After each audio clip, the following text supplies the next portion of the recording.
آج education office Gwadar میں رکن صوبائی اسمبلی گوادر مولانا ہدایت الرحمان بلوچ کی زیر صدارت ایک اہم اجلاس منعقد ہوا، جس میں ضلع گوادر کے تعلیمی معاملات پر تفصیلی اور جامع گفتگو کی گئی۔ اجلاس میں مولانا ہدایت الرحمان بلوچ کے علاوہ ڈی ای او زاہد حسین، ڈی او اے زراتون، ڈی پی ایم عادل نودیزی، سابق چیئرمین شریف میانداد اور دیگر متعلقہ افسران نے شرکت کی۔ اجلاس کے دوران ضلع بھر میں تعلیمی نظام کی بہتری سے متعلق مختلف امور زیر بحث آئے، جن میں نئے اساتذہ کی بھرتی، خصوصاً دیہی علاقوں میں اساتذہ کی کمی کو پورا کرنا، اسکولوں کی نئی عمارتوں کی تعمیر، بنیادی تعلیمی سہولیات کی فراہمی اور دیگر درپیش مسائل شامل تھے۔ مولانا ہدایت الرحمان بلوچ نے اس بات پر زور دیا کہ دیہی علاقوں میں معیاری تعلیم کی فراہمی حکومت کی ترجیحات میں شامل ہے اور اس مقصد کے لیے تمام دستیاب وسائل بروئے کار لائے جائیں گے۔ اجلاس کے اختتام پر education support program E S P کے ضلعی پروگرام مینیجر عادل نودیزی اور ان کی ٹیم کو تعلیم کے شعبے میں نمایاں کارکردگی 1 پر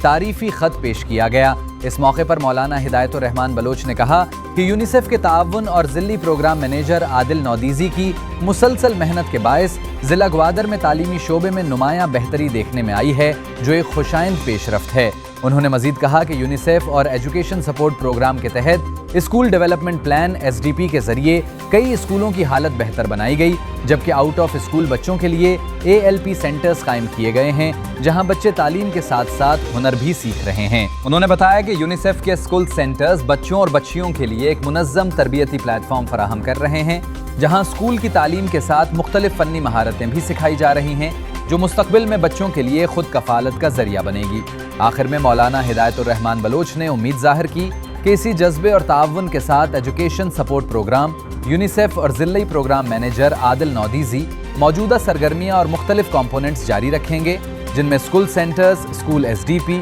اسکولوں میں P T S M C کمیٹیوں کی تربیت اور اے ایل پی سینٹرز میں ووکیشنل ٹریننگ شامل ہیں، تاکہ ضلع گوادر میں تعلیمی معیار کو مزید بہتر بنایا جا سکے اور آنے والی نسلوں کو ایک روشن مستقبل فراہم ہو۔